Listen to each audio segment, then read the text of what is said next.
Te damos la cordial bienvenida a tu programa Palabras de Vida Eterna, esta vez con el estudio del Evangelio según San Juan. Comenzamos con la lectura de hoy.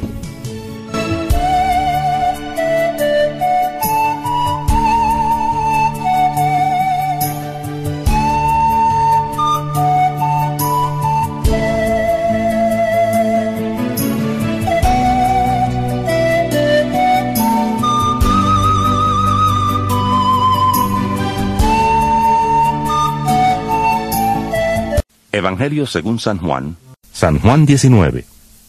El versículo 31. Entonces los judíos, por cuanto era la preparación de la Pascua, a fin de que los cuerpos no quedaran en la cruz el sábado, pues aquel sábado era de gran solemnidad, rogaron a Pilato que se les quebraran las piernas y fueran quitados de allí. Fueron pues los soldados y quebraron las piernas al primero, y asimismo al otro que había sido crucificado con él. Pero cuando llegaron a Jesús, como le vieron ya muerto, no le quebraron las piernas. Pero uno de los soldados le abrió el costado con una lanza, y al instante salió sangre y agua. Y el que lo vio da testimonio, y su testimonio es verdadero. Y él sabe que dice verdad, para que vosotros también creáis. Porque estas cosas sucedieron para que se cumpliera la Escritura: no será quebrado hueso suyo. Y también otra escritura dice: mirarán al que traspasaron. Después de todo esto, José de Arimatea, que era discípulo de Jesús, pero secretamente por miedo de los judíos, rogó a Pilato que le permitiera llevarse el cuerpo de Jesús. Y Pilato se lo concedió. Entonces fue y se llevó el cuerpo de Jesús. Vino también Nicodemo, el que antes había visitado a Jesús de noche, trayendo un compuesto de mirra y de áloes como 100 libras. Tomaron pues el cuerpo de Jesús y lo envolvieron en lienzos con especias aromáticas, según la costumbre judía de sepultar. En el lugar donde fue crucificado había un huerto, y en el huerto un sepulcro nuevo, en el cual aún no había sido puesto ninguno. Allí pues, por causa de la preparación de la Pascua de los judíos, y porque aquel sepulcro estaba cerca, pusieron a Jesús.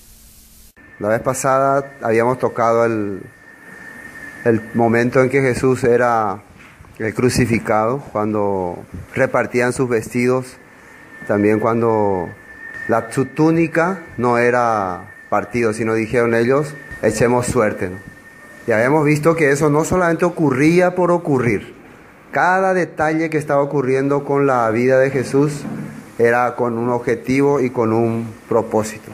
En el libro de San Mateo, capítulo 5, está escrito que yo no he venido a abrogar la ley o los profetas, sino a cumplirla. ¿Qué le parece? Nosotros muchas veces decimos: Jesús cumplió toda la ley por mí, así decimos. Pero ¿será que yo conozco qué es esa ley que Él cumplió por mí? ¿Será que yo sé, estoy convencido, o alguna vez me dediqué a aprender, a estudiar, o alguien me dijo qué fue lo que Él cumplió por mí? ¿Será que si Él cumplió no matarás, entonces yo ya tengo libertad para matar? ¿Será que si Él cumplió no robarás, yo ya tengo libertad para robar? ¿Será que eso es lo que Él cumplió por mí? Entonces, como nosotros tenemos un conocimiento pleno de lo que Dios dice en la Escritura, muchas veces hacía a rasgos grandes, como para sentirnos bien, ya tomamos la palabra. Pero no es así. Por eso Jesús dijo, ¿no? Escudriñad la Escritura, porque a vosotros parece que en ellas tenéis la vida eterna, dice, vida eterna. Y ellas son las que dan testimonio de mí. ¿Qué son ellas? La Escritura. ¿De qué Escritura estaba hablando? En capítulo 5 de San Juan se refería a los escritos de Moisés. Porque ¿qué le dijo Jesús a los judíos? Si creyereis a Moisés, me creeríais a mí. Pero si no creéis a sus escritos, ahí está bien claro, ¿no? Si no creéis a sus escritos, tampoco creeréis a mis palabras. No es que yo dije eso, Jesús dijo. Si yo no puedo creer los escritos que Moisés escribió, ¿puedo creer la palabra que Jesús habló? Si yo digo, sí puedo, pero Jesús dice, no puede. ¿Quién dice la verdad? ¿Yo digo la verdad? ¿O Jesús dice, o Jesús miente entonces? Por eso es muy importante tener este punto. Entonces, una de las claves era que un sacerdote, si rasgaba su vestidura, quedaba anulado del sacerdocio. Cuando Caifás le pregunta a Jesús, ¿Eres tú el Cristo, el Mesías? ¿Eres tú? Que Jesús quiere responder, sí, yo soy el Mesías. Y vas a ver viniendo en las nubes con sus ángeles, sentándose a la diestra del Dios Todopoderoso. Cuando Caifás escucha esto de furia, de rabia, ¿qué hace? Agarra y rasga su vestidura. ¿Acaso no dice en la ley que eso es pecado? Que si un sacerdote hace eso queda excluido como sacerdote. Pero él hizo así, porque tenía que cumplirse la escritura. Porque ¿quién tenía que ocupar el lugar de sacerdote para redimir a nosotros? Jesús. Pero si Caifás estaba ocupando ese lugar, ¿cómo podía él ocupar ese sitio? Entonces la escritura se tenía que cumplir. Ahora, ya que Jesús está en la cruz siendo crucificado, ya le han puesto ahí en la cruz, le han quitado sus vestidos. Su vestido es la ropa que usaba, la ropa que le cubría a su cuerpo. Le dice que le sacaron sus vestidos y repartieron sus vestidos en 4 partes. ¿Qué significa eso? En cómo se quedó Jesús, avergonzado, perdiendo toda la dignidad que había. Pero Jesús así fue exhibido públicamente. ¿Por qué causa? Por nuestra causa. O sea, él tenía que perder su dignidad de persona, dignidad de hombre, de ser humano, de persona, para salvar nuestra vergüenza, para cubrir nuestra vergüenza. ¿Es así o no es así? Él tuvo que dejar eso que nosotros, nadie me va a ofender a mí, nadie me va a decir a mí lo que no me gusta. Eso él tenía que tirar, él tenía que arrojar por nosotros. Él perdió su miedo a fracasar también. Imagínense, el Rey de Reyes, el creador de todas las cosas, el que se le dio autoridad, ahí exhibido, avergonzado públicamente ante toda la sociedad. ¿Qué les parece? Por nosotros. Pero hay algo que no pudieron quebrar de él. Cuando los soldados agarraron su túnica, dice. ¿Y qué representa la túnica? La túnica representa la autoridad delante de Dios. Pues hay que entender muy bien lo que fue quebrado y lo que no fue quebrado. Sus vestidos repartieron. ¿Qué significaba su vestido? Lo que le cubría su dignidad como humano, como persona. ¿Eso qué ocurrió? Fue pisoteado. Pero su autoridad como persona que vive conforme a la palabra. La túnica representa eso. La vestidura representa, según Apocalipsis, las acciones justas de los santos. Así está escrito. La túnica que van a llevar los escogidos allá, la túnica blanca esa, ¿qué representa? Dice el Apocalipsis. La vivencia que han tenido conforme a la palabra, a la escritura. ¿Esa vivencia podía quebrarse de Jesús? No. Por eso no la apartamos. Porque si la partían, él iba a quedar anulado del sacerdocio. Una ley más que él cumplía para nosotros, por nosotros. Por eso él podía ser nuestro representante. Y finalmente ahí en el versículo 28, 19-28, después de esto, sabiendo Jesús que ya todo estaba consumado, dijo, para que la escritura se cumpliese, tengo sed. Fíjense lo que otra vez está diciendo. Ya todo está resuelto, ya todo está decidido. Ahora dice, tengo sed. Y otra vez, ¿por qué la escritura tiene que cumplirse? Y hay otra extraña ley en el libro de Números. Extraña, digo, porque no creo que alguien se haya puesto así. Voy a estudiar un poco esta ley de los celos. ¿Usted alguna vez se pusieron a estudiar? Voy a investigar, voy a hacer un estudio profundo sobre la ley de los celos. ¿Han hecho eso? Ni siquiera entendé muy bien lo que dice ahí cuando lee. Pero ahí está escrito que el esposo celoso, cuando tiene sospecha a su esposa, que está por ahí macaneando, le lleva ante el sacerdote y le hace beber un líquido amargo, un líquido que tiene maldiciones. Se ha puesto ahí un papelito con las maldiciones. Y esto le hace beber a la esposa. Antes le pregunta, ¿no fuiste infiel? Le pregunta a la esposa, no fui infiel. Bueno, si no fuiste infiel, no va a pasar nada, al contrario, vas a recibir mucha bendición. Pero si fuiste infiel, ¿qué dice en la Biblia? Tu estómago se va a hinchar, tu cuerpo se va a deformar y va a reventar, dice. Sí, dice. Toda la maldición va a caer sobre vos. Eso es la ley del celo. ¿A quién se tenía que darle este trago amargo? ¿El esposo tenía que beber o la esposa? La esposa. Pero acá dice, para que se cumpla la escritura, que él dijo, tengo sed. Porque ¿quién es la adúltera? ¿La esposa o el esposo? La esposa. Entonces, ¿quién tenía que cargar esa culpabilidad? El esposo. Por eso, ya viendo que todo está, bueno, me falta algo más. Tengo que cargar la maldición de mi esposa infiel. ¿Quién es su esposa infiel?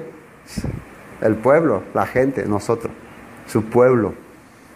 Por eso a él le dieron ese vinagre amargo y bebió eso.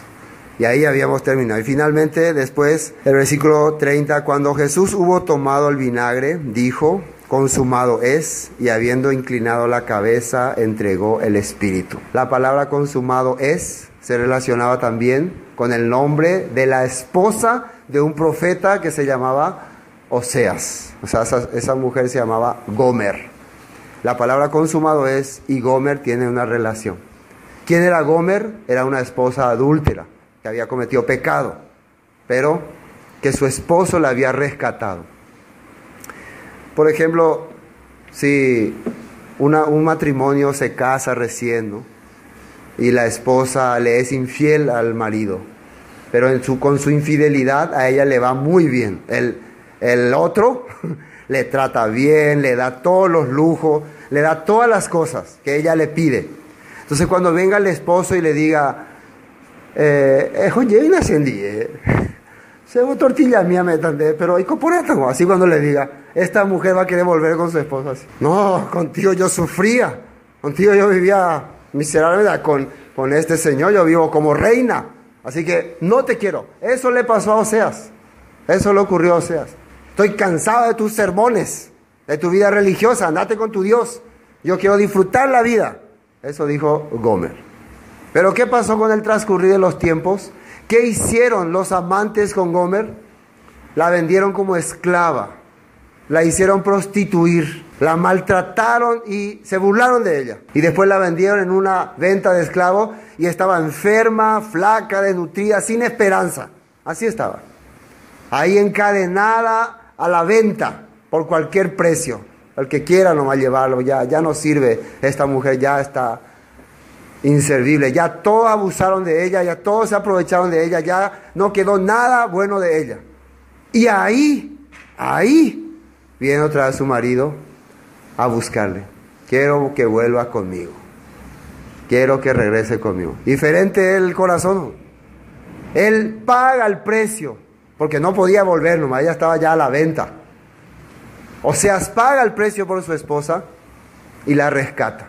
La lleva en un estado miserable. ¿Y qué hace Oseas? Le vuelve a cambiar, le vuelve a dar ropa nueva y se vuelve a casar con ella ante toda la gente. Y dice, ella es mi esposa, yo la rescaté. Sí o sí, esta mujer tiene que cambiar su corazón después de haber visto semejante prueba de amor verdadera. A eso se le puede llamar prueba de amor. Eso es prueba de amor. Curiosamente, este nombre de esta mujer se relaciona con la última palabra que Jesús dijo en la cruz: consumado es, que significa Gomer. Quiero que vuelva conmigo, quiere decir. Quiero que regrese conmigo. Quiero que esté otra vez conmigo. Y ese éramos nosotros. Y después inclinó su espíritu y murió para pagar el precio de nuestras infidelidades. Así habíamos compartido el domingo pasado. Ahora el versículo 31 comienza diciendo: entonces los judíos, por cuanto era la preparación de la Pascua, a fin de que los cuerpos no quedasen en la cruz en el día de reposo, pues aquel día de reposo era de gran solemnidad, rogaron a Pilato que se le quebrasen las piernas y fuesen quitados de allí. Antes de pasar a este versículo, vamos a entender ahora una cosa. Dice aquí que ellos estaban queriendo que se quiten los cuerpos antes que llegue el día de reposo, dice acá, ¿no?, en la Biblia. ¿Qué día para los judíos es el día de reposo? ¿Qué día es? ¿Qué día es el día de reposo? El día sábado, ¿no? Por lo tanto, si está a punto de llegar el día de reposo, significa, para ellos el día de reposo comienza al atardecer de cada día. Pues el viernes al atardecer comienza el día de reposo. Ahora, por ejemplo, está comenzando el día de reposo.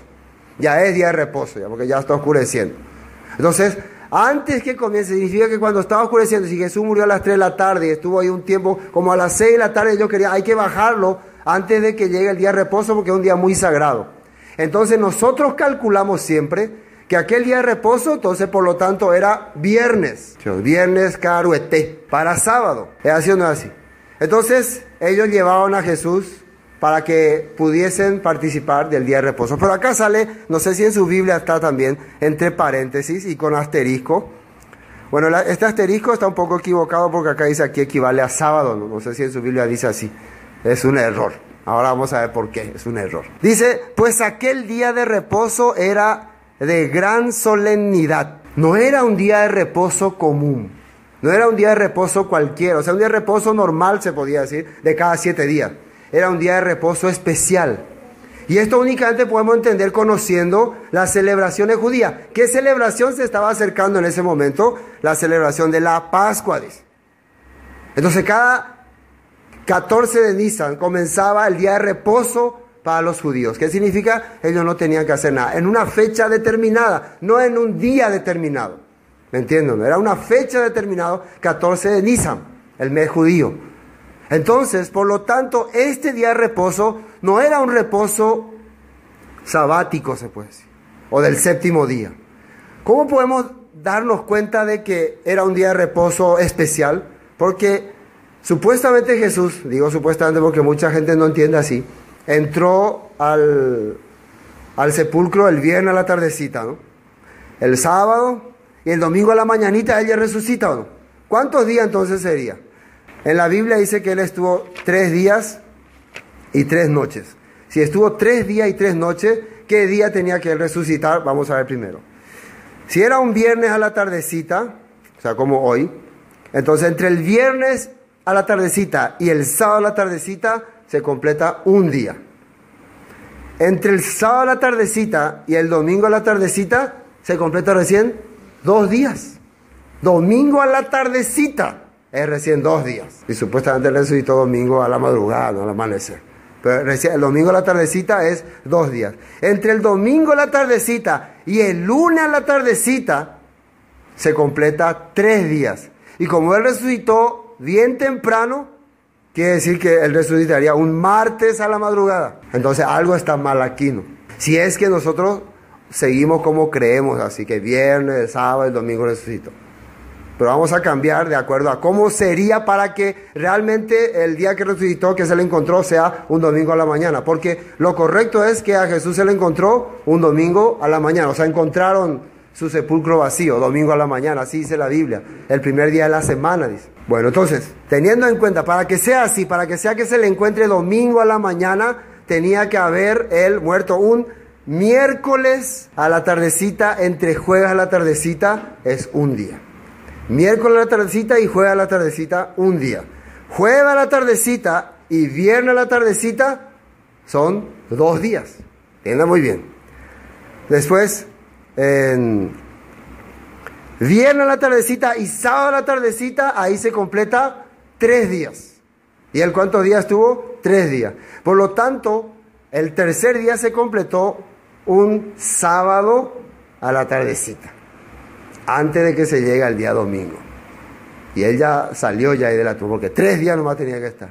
No es que tenía que esperar que venga su discípulo y le encuentre. Él ya tenía que salir. ¿Y cuándo es que vienen las mujeres con los perfumes aromáticos? Ya domingo a la mañanita, a la madrugada. Y cuando vienen ya no encuentran el cuerpo. Así es. Por lo tanto, todo lo que nosotros creíamos antes de la Semana Santa era totalmente el famoso Viernes Santo, Jueves Santo y todo eso santo era equivocado, porque no estábamos conociendo la fecha exacta según el calendario judío. Y es muy importante esto porque nosotros por tradición seguimos muchas cosas. Hoy murió Jesús, hoy murió Jesús, hoy murió Jesús, hoy. Pero la realidad que su escritura no lo valoramos tanto como tradición. ¿Se dieron cuenta ustedes en este tiempo cómo la tradición hace que la gente se mueva más, haga más cosas, haga actividades, se sienta medio, tela algo allá por tengo que hacer algo? La tradición mueve, empuja, es una fuerza. La Biblia dice, no tendrás dioses ajenos delante de mí. La palabra dioses no son estatuas ni imágenes. Dioses significa fuerzas o poderes. Eso significa Dios. Entonces, ¿qué significa? Cuando hay algo que me mueve, que me empuja a hacer cosas contrarias a lo que dice la Biblia, quiere decir que yo estoy teniendo dioses ajenos. Hay una fuerza que me lleva hacia allá, que me arrastra hacia allá. Se llama el príncipe de la potestad del aire. Significa que yo estoy siguiendo la corriente de este mundo, no la corriente que está en la Escritura. ¿Por qué? son dioses, es una fuerza. La única manera que yo pueda librarme de estos dioses, de esta fuerza, es escudriñando su palabra, estudiando su palabra y aprendiendo. Y la palabra me va a dar el poder que necesito para pelear contra estos poderes, que está allá en todas partes, incrustado en toda la sociedad, en la mente de las personas. Las actividades, la fiesta, todas las cosas, ¿no?, que nos empuja y nos lleva. Ni entendemos por qué muchas veces. Ahí está, las consecuencias. Si vamos a hablar de Dios, hay muchísimo, ¿no?, en este tiempo que nos están arrastrando para seguirle. Especialmente a los jóvenes, ¿no? Actividades aquí, actividades allá, fuerza acá. Y bueno, vemos las consecuencias. Eso es por causa de no conocer bien la palabra de Dios. Bueno, continuemos San Juan 19. Versículo 32. Vinieron pues los soldados y quebraron las piernas al primero, asimismo al otro que había sido crucificado con él. Mas cuando llegaron a Jesús, como le vieron ya muerto, no le quebraron las piernas. Normalmente una persona crucificada tenía que tener un tiempo ahí colgado. Tenía que estar un tiempo. La idea es que esté ahí sufriendo y padeciendo y siendo exhibido y siendo ahí burla de las personas. Esa era la idea. No era que muera rápido. Si no, le van a ir a dar un balazo en la cabeza o una espada y ya muere ya. La idea es que esté ahí sufriendo y la gente se esté burlando, porque lo que están haciendo ahí es mostrando, te rebela contra mi imperio y te va a pasar estas cosas. Así te va a pasar. Y que esté siendo burla de la gente ahí. Esa es la idea. ¿Se acuerdan qué dijo Jesús que tenía que hacer el que quería ser su discípulo? ¿Se acuerdan qué dijo? Tome su cruz y sígame. Así dijo. Tome su cruz y sígame. Entonces, si la cruz es que la sociedad te rechace, que la sociedad no te tenga en cuenta, que la sociedad te menosprecie por seguir el camino de Jesús, entonces nosotros cómo estamos andando, ¿no? Nosotros qué tipo de cruz queremos seguir. ¿Será que nos rechazan porque estamos sirviendo a Dios? Porque estamos siguiendo la palabra de Dios. Por eso se burla la gente de nosotros. Por eso no quiere saber nada de nosotros. Porque está siguiendo la palabra, está caminando conforme a la palabra. Por eso la gente te rechaza. Por eso se burla de vos. O porque está siguiendo a este mundo. Uno tiene que pensar, si quiere ser discípulo de Jesús, está escrito ahí. Tomar su cruz quiere decir renunciar a este sistema, a este mundo, a esta idolatría. Y claro, al vos vivir diferente a ellos, al vos caminar diferente a la gente común, ¿qué va a hacer la gente? Se va a reír de vos, se va a burlar. Tu vida le va a parecer burla. Entonces vos no vas, ay, voy a tirar esta cruz. No. ¿Por qué creen que Judas Iscariote prefirió ir a los fariseos? Yo no voy a hacer burla de esta gente, porque él seguía con un propósito, con un objetivo.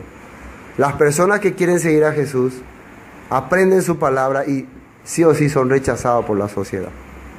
Por eso, pero acá ocurrió algo extraño. Jesús murió anticipadamente. O sea, no podían burlarse todo lo que querían de él. Pero versículo 34, pero uno de los soldados le abrió el costado, porque ya le habían encontrado muerto, dice. Antes de que se cumpla el tiempo que tenían que burlarse, él ya estaba muerto, ya está muerto. Porque ¿quién controló la muerte de Jesús? Él murió por los golpes, por el azote, por el sufrimiento, por eso murió. No.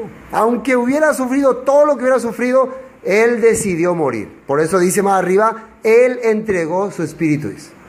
Él decidió morir. Este es el tiempo, ahora ya está todo cumplido, ya está todo, ahora puedo morir. Hasta bebió el trago amargo, la copa amarga. 34. Pero uno de los soldados le abrió el costado con una lanza y al instante salió sangre y agua. Y esto es lo que vamos a tratar de explicar en lo que queda de este tiempo, porque es muy interesante saber qué significa sangre y agua que sale de su costado. En el libro de Salmos, quiero mirar, Salmos, primeramente vamos a ver, Salmos capítulo 22, fíjese lo que dice ahí. Salmos capítulo 22, versículo 1, dice: son las palabras que Jesús dijo mientras estaba en la cruz, ya estaban escritas en el Salmo 22. Dios mío, ¿por qué me has desamparado? ¿Por qué estás tan lejos de mi salvación y de las palabras de mi clamor? Dios mío, clamo de día y no respondes. y de noche, y no hay para mí reposo. Pero tú eres santo, tú que habitas entre las alabanzas de Israel. En ti esperaron nuestros padres, esperaron y los libraste. Clamaron a ti y fueron librados. Confiaron en ti y no fueron avergonzados. Está hablando del Creador, del Padre, que Jesús siempre está exaltando el nombre de su Padre. Pero fíjense lo que dice el versículo 6. Mas yo soy gusano y no hombre, oprobio de los hombres y despreciado del pueblo. ¿Cómo él se está calificando a sí mismo? Como gusano. Pero esta palabra gusano, cuando uno busca en traducciones originales, esta palabra gusano es el nombre de un gusano. Acá en la traducción original sale el nombre de un gusano que se llama carmi. No sé si algún día ya había hablado ya. Un gusano que se llama carmi. Carmi, así se llama ese gusano. Y este gusanito dice que se cuelga se pega por los postes, por los árboles, cuando van a nacer su hijito, se pega ahí. Y está ahí un tiempo y empiezan a formarse su hijito dentro de su organismo. Y se empieza a hinchar así. Se empieza a hinchar. Su hijito empiezan a alimentarse de su organismo. Los hijitos del gusano grande se alimentan de su organismo. Y de repente cuando ya los gusanitos crecen, la mamá ya no aguanta más y ya no aguanto. Y ¡pum! Revienta. Así es. ¿Qué pasó con la mamá ahí? Murió. Y ahí empiezan a salir todos los gusanitos. Y esos gusanitos al salir también, al explotar la mamá, sale como un líquido, una pasta roja, muy roja. Y esa pasta roja, esa crema roja, es lo que se usa para darle color a las telas. Que en Israel usan, en todo el oriente usan para darle color a las telas. Es una tinta natural. ¿Qué les parece? Ese nombre es lo que está usando aquí el rey David. Yo soy un carmi, está diciendo.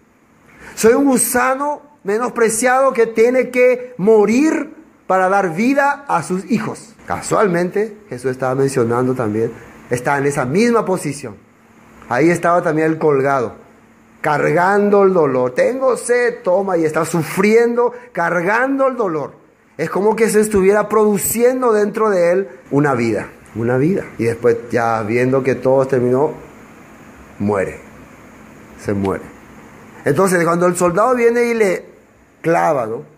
Ahí que aparece, sale agua y sangre. En la Biblia, el agua, ¿qué representa? La palabra de Dios. Y la sangre, la vida. La sangre representa la vida. Pero vamos a continuar leyendo el Salmo un poquito más para ver el propósito por el cual Jesús tenía que morir. 22. El mismo Salmo 22, versículo 22. 22. Eso es lo que dice ahí. Anunciaré tu nombre a mis hermanos. En medio de la congregación te alabaré. Los que teméis al Señor, alabadle, glorificadle, descendencia toda de Jacob. Y temed de vosotros, descendencia toda de Israel. Porque no menospreció ni abominó la aflicción del afligido, ni de él escondió su rostro, sino que cuando clamó a él, le oyó. De ti será mi alabanza en la gran congregación. ¿Se dan cuenta que acá menciona una gran congregación? Estamos ya hablando después de que ya entregó su vida, de que el Mesías entregó su vida. Está mencionando el resultado y el propósito de esa muerte. Versículo 26. Comerán los humildes y serán saciados. Alabarán al Señor los que le buscan. Vivirá vuestro corazón para siempre. Se acordarán y se volverán al Señor todos los confines de la tierra, y todas las familias de las naciones adorarán delante de ti. Todo esto, ¿por qué van a hacer? ¿Por qué propósito se va a lograr todo esto? Porque el Mesías ha dado su vida por su pueblo. 28. Porque del Señor es el reino y Él regirá las naciones. Una sola gran congregación, un solo gobernante, un solo guía, siempre menciona la Biblia. Versículo 29. Comerán y adorarán todos los poderosos de la tierra, se postrarán delante de Él todos los que descienden al polvo. Todos los que descienden al polvo, sí o sí van a tener que arrodillarse un día delante de Él. Van a tener que rendirle cuentas. Eso está diciendo. Aunque Él no puede conservar la vida a su propia alma. La posteridad le servirá. Esto será contado del Señor hasta la postera generación. Vendrán y anunciarán su justicia. Justicia es las enseñanzas divinas de Dios. Ya lo habíamos visto hasta en griego y en hebreo. En hebreo era sadik, ¿no? Enseñanzas divinas de Dios. Vendrán y anunciarán, ¿qué significa la enseñanza divina de Dios? A pueblo no nacido aún, anunciarán que Él hizo esto. Así está escrito en Salmos 22. Esto se va a anunciar a pueblo que todavía no nació. Esto se habló ya muchos años antes que Jesús muera y aún se sigue hablando.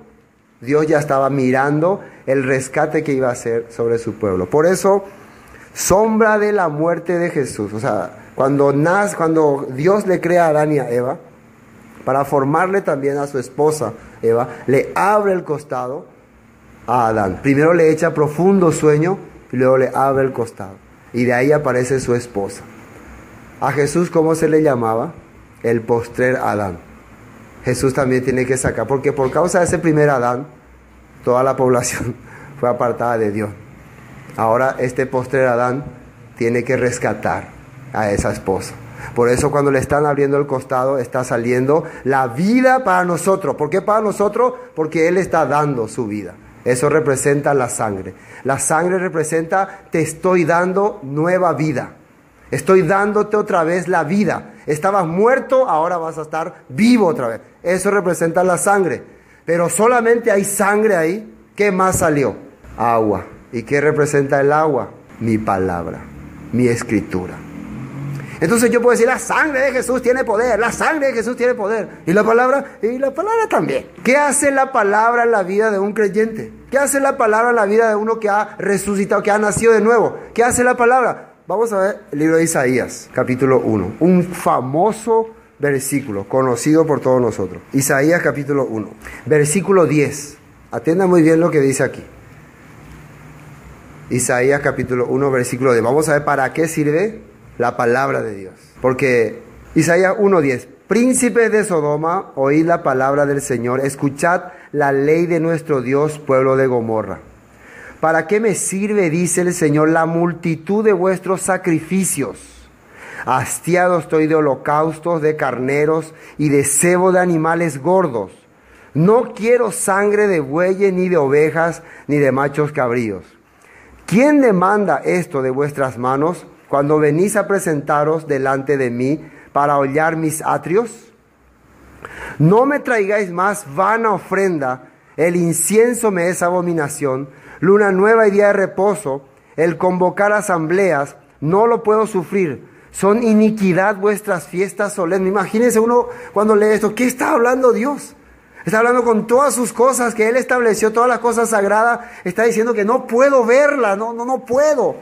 Sus fiestas solemnes, sus días de reposo, sus sacrificios, todo lo que me ofrecen me produce abominación. Soy una persona que qué raro. Imagínense cómo le habrán mirado la gente a Isaías cuando hablaba de esto. ¿Está loco Isaías? ¿Qué está hablando? ¿Qué dice más? 15, ¿no? Cuando extendáis vuestras manos, yo esconderé de vosotros mis ojos. Asimismo, cuando multipliquéis la oración, yo no oiré. Llenas están de sangre vuestras manos. Así está hablando Dios. Cuando ore. Cuando multipliqué la oración, que hay que orar más, hermano, hay que orar más. Y alguno diría, acá yo no sé, hay que orar más. Estamos viendo lo que dice la Biblia. ¿Por qué causa va a ocurrir esto? ¿Por qué situación va a ocurrir esto? ¿Por qué hasta nuestra oración no va a servir, aunque oremos? ¿Por qué? Versículo 16, ¿no? Lavaos, ahí dice, y limpiaos.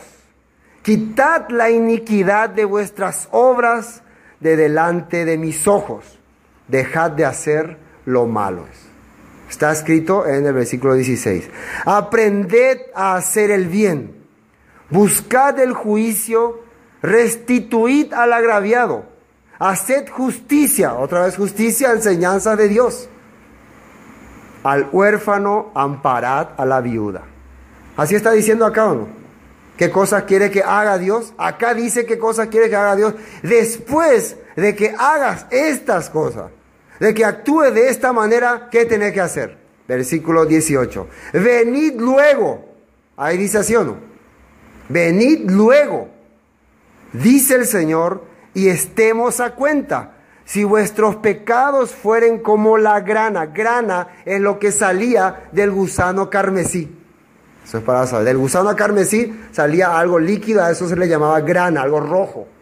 Si vuestros pecados fueran como lo que sale de ese gusano carmesí, como la nieve serán emblanquecidos. Si fueren rojos como el carmesí, aquí sale el carmesí, vendrán a ser como blanca lana.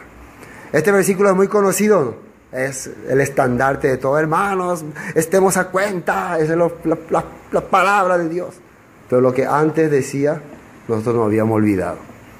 Lo de antes no nos interesa, no queremos oír, solamente quiero que se borre mi cuenta nomás, quiero que se termine mi cuenta nomás. Pero Dios nos busca para cambiar nuestro corazón primero. Primera de Juan, vamos a mirar. Primera de Juan, ¿qué es lo que dice ahí? Primera de Juan, capítulo 5. Primera de Juan, capítulo 5, versículo 6. Primera de Juan, capítulo 5, versículo 6. Miren lo que dice ahí, atiendan muy bien. Este es Jesucristo, que vino mediante agua y sangre. ¿Así está escrito ahí o no? Mediante agua y sangre. Y ahí miren cómo Juan aclara, no mediante agua solamente, sino mediante agua y sangre otra vez. Sabiendo que los oyentes eran judíos, que los judíos se aferraban a la escritura neta y rechazaban la sangre de Jesús, en nuestro caso, nosotros ¿a qué nos aferramos siempre?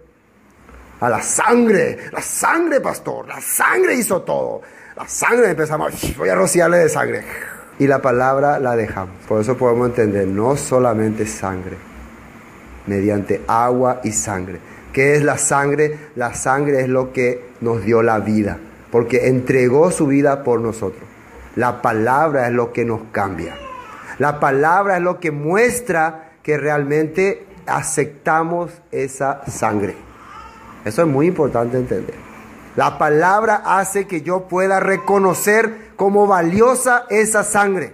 Entonces, si yo rechazo la palabra, la sangre no va a tener función ni poder en mi vida. ¿Está escrito acaso eso en la Biblia? Pastor, hablan a cosas bíblicas, no vaya a decirnos cosas que nos asusten. ¿Dice eso en la Biblia? Dice. Vamos al libro de Hebreos, que es tan conocido por nosotros y bien usado. Capítulo 10. Hebreos capítulo 10. Fíjense lo que dice ahí. El capítulo 10, versículo 15, dice así. Y nos atestigua, Hebreos 10, 15, nos atestigua lo mismo el Espíritu Santo después de haber dicho: ahora el que va a hablar, por más que va a usar mi voz, no va a ser mi voz, va a ser el Espíritu Santo. Ahí dice así o no. Nos atestigua lo mismo el Espíritu Santo después de haber dicho. ¿Qué es lo que el Espíritu Santo está diciendo? ¿Qué es lo que dijo? Este es el pacto que haré con ellos después de aquellos días, dice el Señor. ¿Entienden muy bien? Voy a hacer un pacto con ellos, porque ellos mi primer pacto lo invalidaron, rechazaron. Ese primer pacto también fue con sangre. En el tiempo de Moisés, para liberarlos de Egipto, ¿qué dijo Moisés al pueblo que haga? ¿Qué le dijo que hagan? Sacrifiquen un cordero y pinten por su dintel. Y va a venir el ángel de la muerte y no le va a pasar nada. Entonces ellos sacrificaban el cordero, hicieron como Moisés le dijo, y pasó el ángel de la muerte y no les pasó nada. Aleluya, estaban felices. Gloria a Dios, somos salvos. Bueno, pero nosotros somos salvos para seguir en Egipto. No, tenemos que salir de acá. Así que mañana bien temprano, ya hay. Ya anda ya vivivei maraco mundo, ve. Ya faraón doreco veima poder ñandereje. Faraón no tiene más autoridad sobre nosotros. Ya la sangre del cordero pasó, el ángel de la muerte pasó, la sangre le venció. Faraón está vencido. Vámonos de aquí. Bien, cruzaron el mar contentos y felices. Los egipcios fueron acabados, exterminados. No había quien interrumpa su camino hacia la tierra prometida. Nadie puede interrumpir. Faraón ya quedó muerto. El ángel de la muerte vencido. ¿Quién puede impedir que ellos lleguen al reposo que Dios les está preparando? A la tierra que fluye leche y miel. ¿Quién puede impedir? Nadie. Solo necesitan algo más. ¿Qué cosa? La palabra. Hechos 7, le digo nomás, Hechos 7:37, ¿qué dice? Moisés le dio palabra de vida. Y nuestros padres, teniendo el corazón hacia Egipto, la rechazaron. Hemos leído muchas veces ya ese versículo. Rechazaron la palabra de vida. Sí, la palabra de vida. Entonces, los israelitas en el desierto, ¿por qué murieron? Hebreos también dice, porque tuvieron incredulidad, no hacia la sangre de ese cordero, hacia la palabra que les iba a dar la vida, que iba a confirmar que habían creído en su Dios. Pero ellos rechazaron. Volvamos a Egipto, hagámonos estatua, hagámonos un becerro de oro, volvamos a... Imagínense, quieren volver a Egipto, al lugar de donde habían salido, donde Dios la había sacado, donde habían vivido 400 años de esclavitud. ¡Oh, se llegó el Pepe! Pues, lo llegó a cabe. 400 años, latigazo, garrotazo. ¡Oh, se llegó el Pepe! ¿Por qué? ¿Por rechazar qué? Por rechazar la palabra.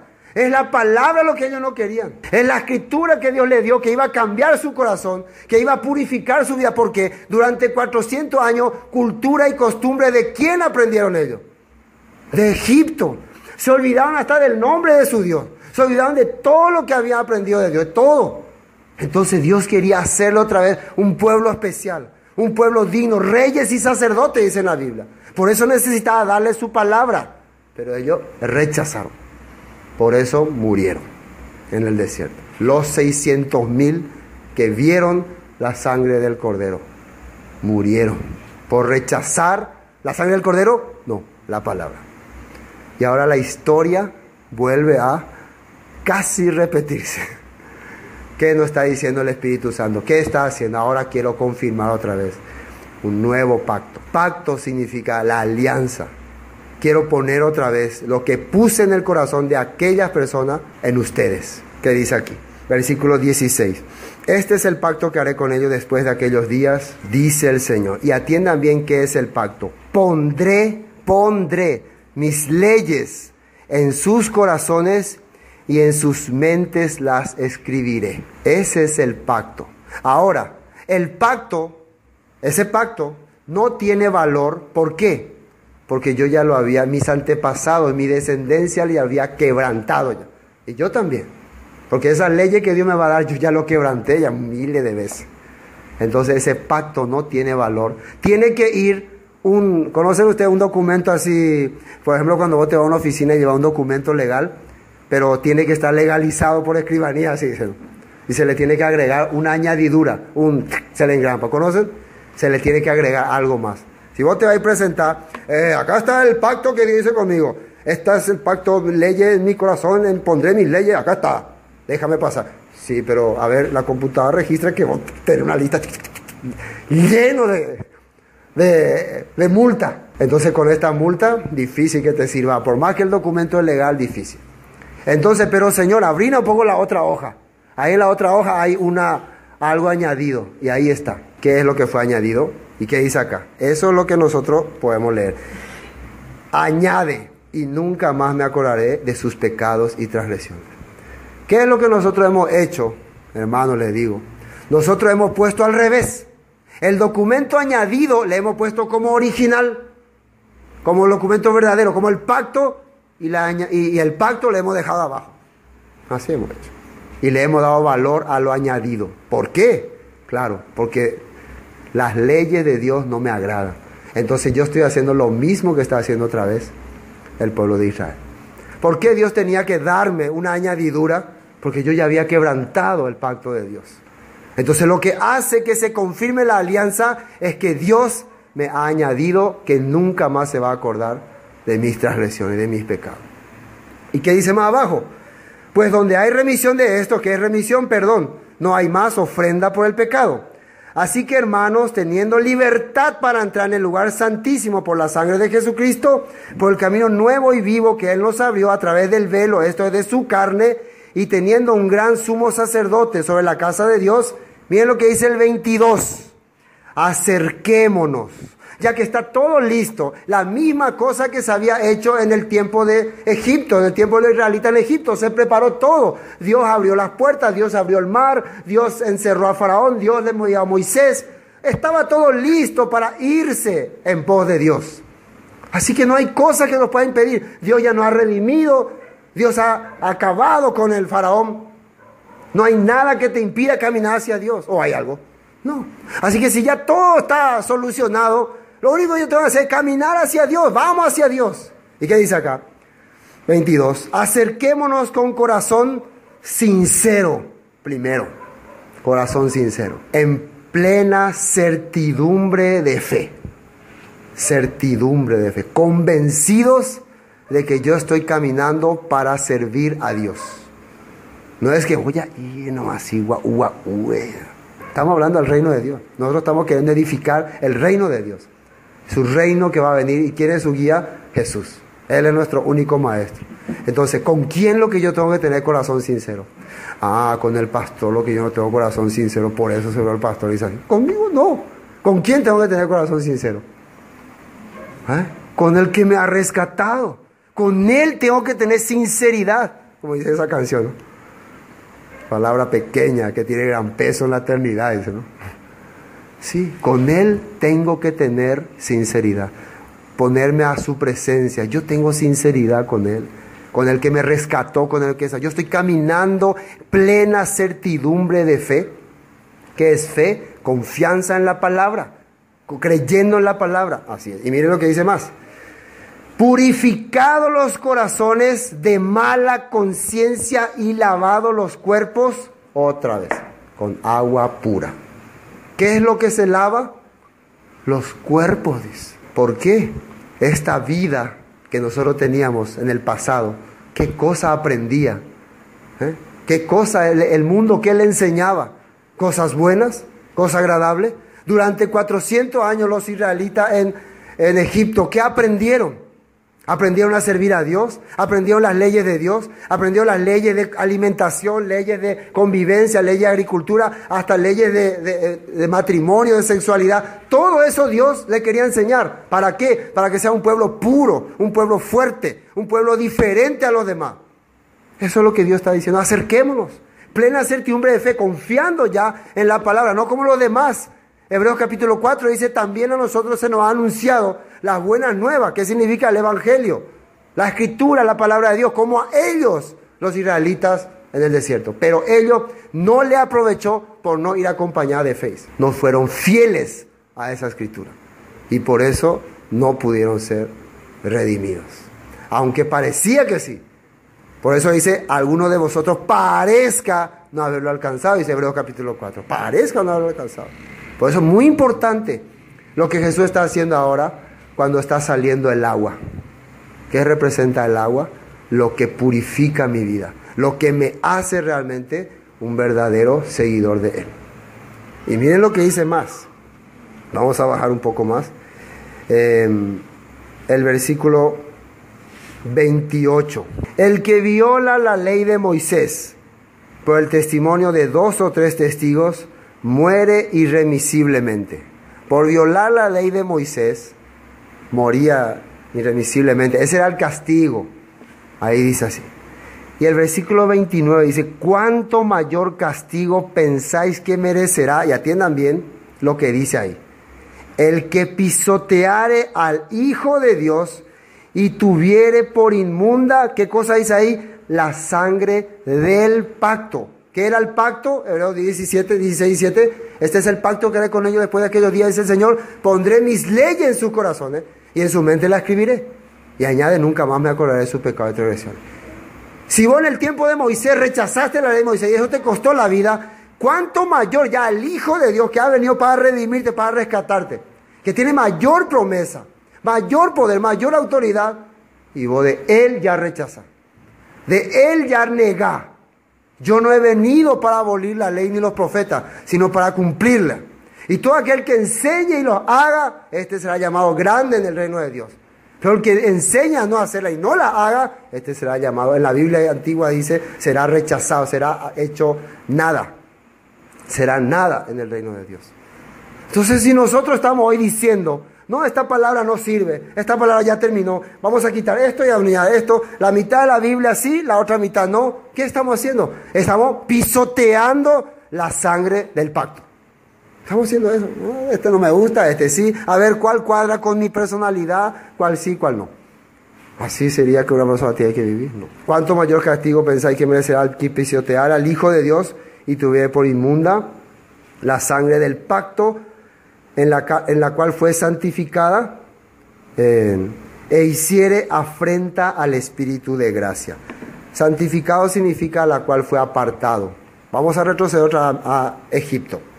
La sangre del cordero que hizo de los israelitas le apartó de Egipto. ¿Para qué? Eso era lo importante. ¿Para qué la sangre del cordero que ellos sacrificaban en Egipto le apartó de Egipto? ¿Para qué? Para que ellos vivan conforme a la palabra de Dios. Para que sean realmente santos. Santo quiere decir apartado. Yo digo soy santo, pero estoy en el mundo. ¿Tiene razón? Que es correcto. Soy santo, pero estoy viviendo en el mundo. No es, la palabra santo no se cumple en tu vida. La palabra santo quiere decir apartado, separado o consagrado. ¿Para quién? ¿Para el mundo?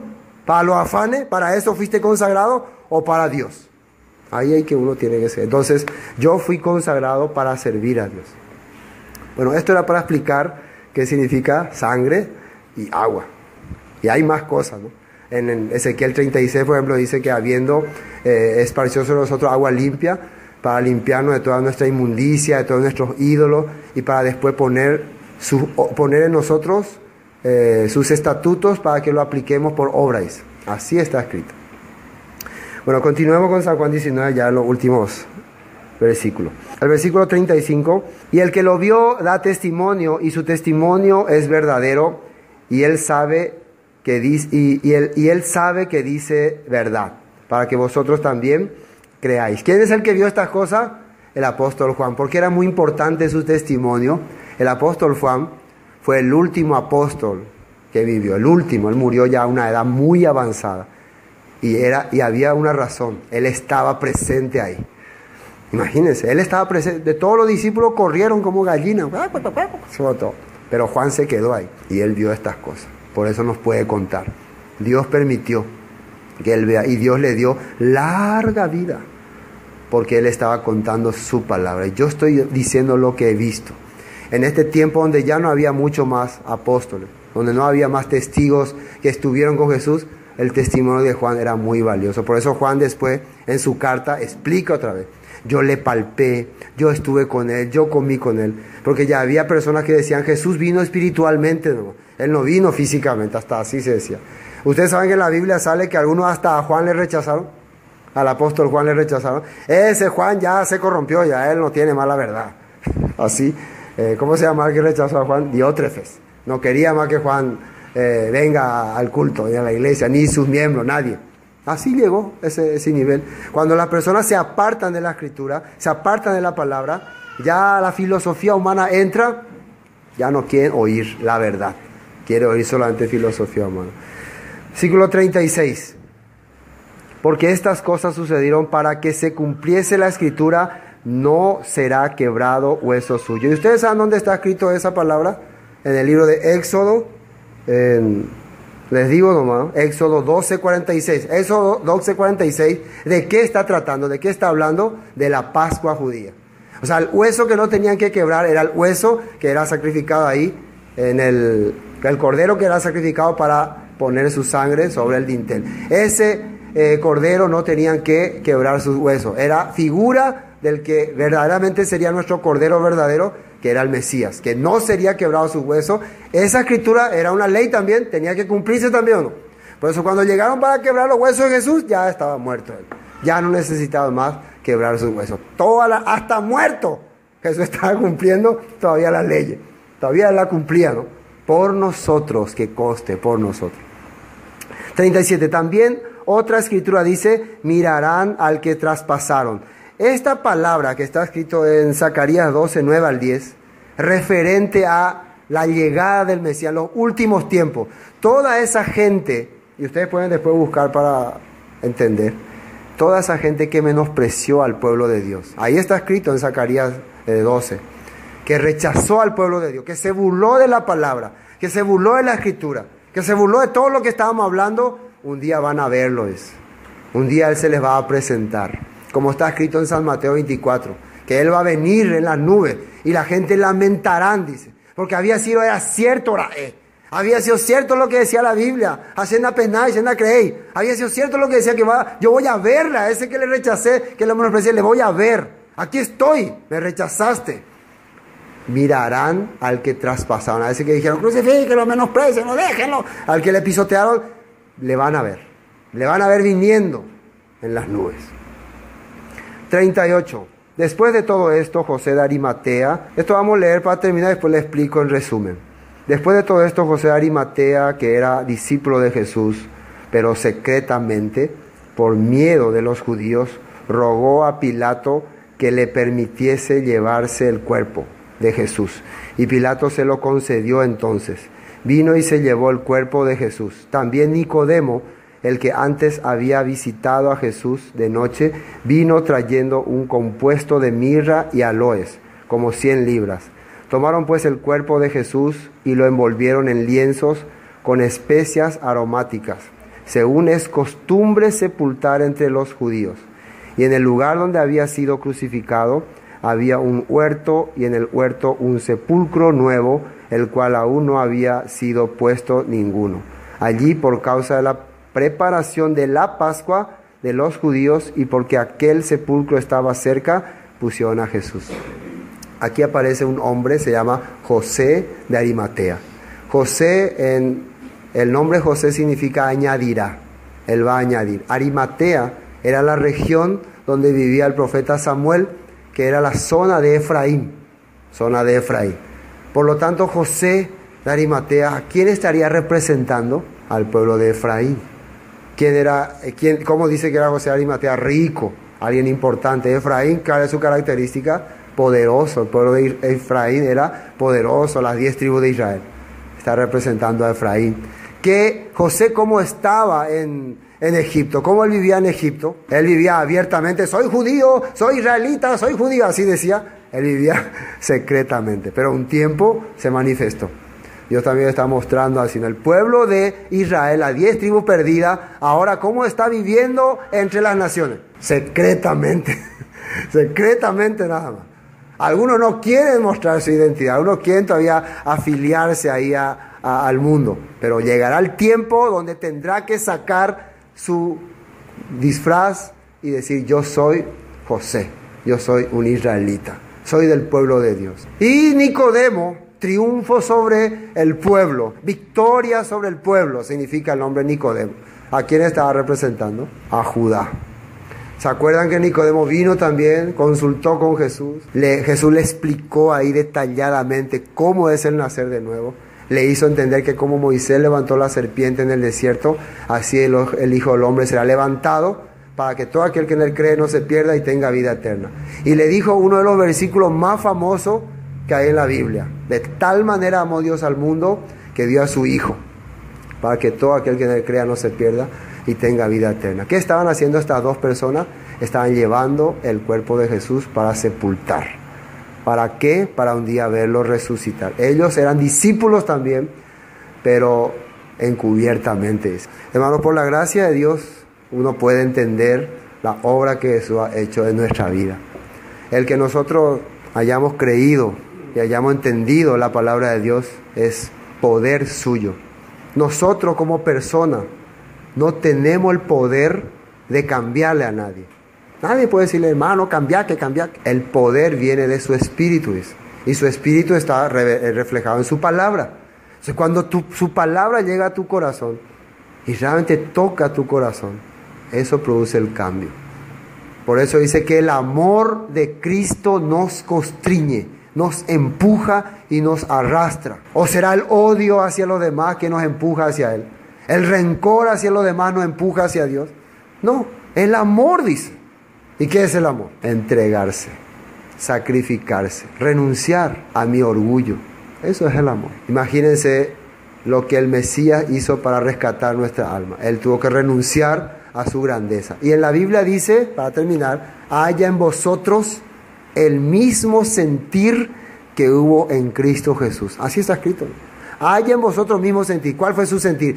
Yo tengo que avergonzarme por ello. Tengo que pasar vergüenza por ellos. Tengo que dejar mi dignidad por ellos. Tengo que dejar que me escupan y me menosprecie por ellos. Este sentir quería Dios que tenga el corazón de cada hijo de Dios.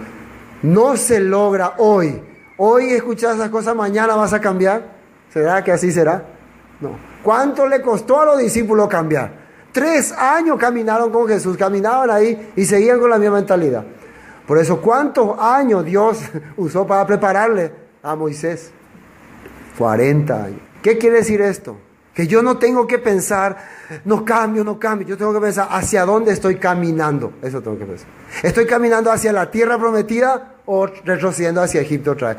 Mi dirección representa mi salvación. Así está escrito en la Biblia. La dirección que yo tome. ¿Cuál es tu dirección? ¿Volver a Egipto? Entonces estoy rechazando toda la obra que ha hecho Dios por mí. Rechazando las 10 plagas que Dios me mostró, el mar que se abrió, la sangre del cordero, todo lo que Dios hizo en Egipto, lo tiré a la basura cuando decidí volver a Egipto. Igual, todo lo que Jesús ha hecho en la cruz, toda su muerte, todo su sacrificio, todos los cumplimientos que tuvo, decidí tirarlo cuando decidí volver al mundo. Mejor vuelvo a las costumbres antiguas. Eso es lo que a eso estamos llamados a salir.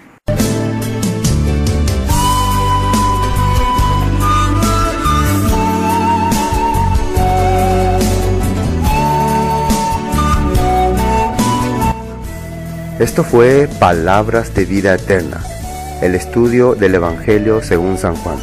Cualquier consulta sobre el tema de hoy al número 0981 60 46 77. Bendiciones y hasta pronto.